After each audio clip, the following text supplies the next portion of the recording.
안녕하세요. 신신당부의 신중권 변호사입니다. 서울중앙지방법원 형사합의 34부는 지난해 12월 30일 정광훈 사랑제일교회 목사의 명예훼손 및 공직선거법 위반 사건에 대해서 모두 무죄를 선고했습니다. 이와 관련해서 인터넷상에서는 표현의 자유와 그 한계에 대해서 의견이 분분한데요. 우선 표현의 자유는 헌법상에 보장된 권리로서 국가안전보장, 질서유지 또는 공공본의를 위해서 제한될 수 있는 권리입니다. 그래서 오늘은 이번 사안에 대해 표현의 자유를 인정하고 그 반대한 논리에 대해서 살펴보도록 하겠습니다.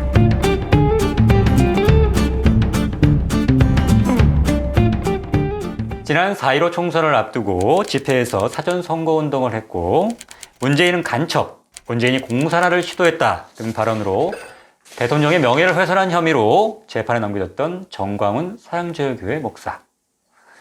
공직선거법 위반 및 명예훼손 혐의로 기소된 전 목사에게 무죄를 선고한 재판부는 정광훈 목사의 집회 발언을 모두 자유로운 의사표현이라면서 대통령 명예훼손 혐의에 대해서 자유를 근거로 무죄를 선고했습니다.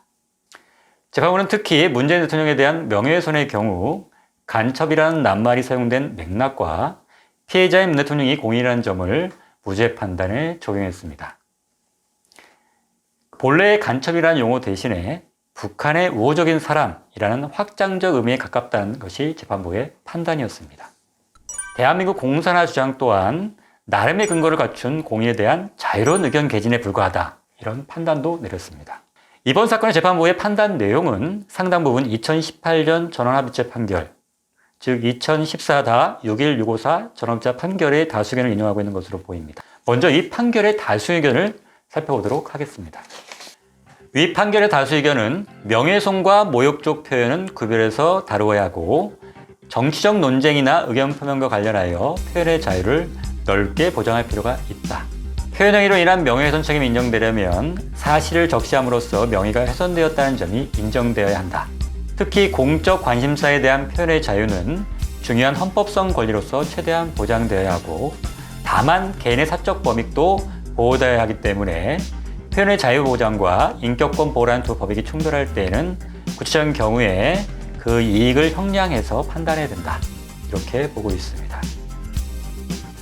또한 명예훼손으로 인한 책임으로부터 표현의 자유를 보장하기 위해서는 이른바 숨쉴 공간을 확보해 두어야 한다는 표현을 사용하고 있습니다. 정치적, 이념적 논쟁 과정에서 통상 있을 수 있는 수학적인 과정이나 비유적인 표현에 불과하다고 볼 수 있는 부분에 대해서는 그 표현의 자유를 지나치게 제한해서는 안 된다라고 판단하고 있죠.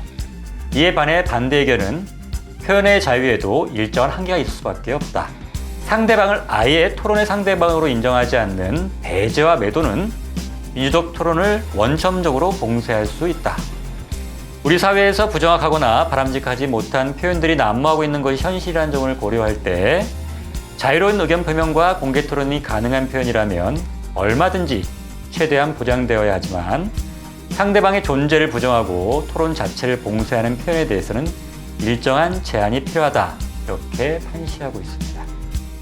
우리나라는 군부 독재 시기를 거치면서 표현의 자유의 필요성을 무엇보다도 절실하게 느끼게 되었습니다.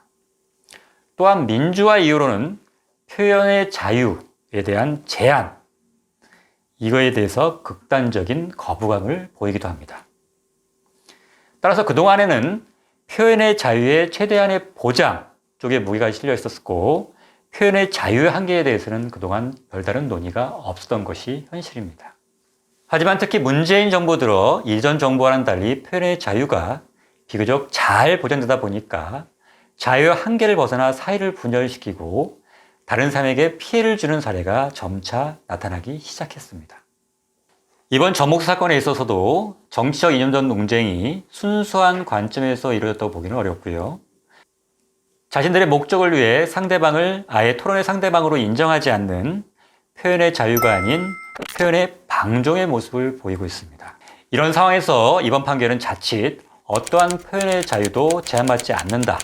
혹은 정도를 벗어난 표현에 대해서도 아무런 법적 책임을 지지 않는다는 잘못된 인식을 심어줄 수 있다는 점에서 심히 우려가 됩니다.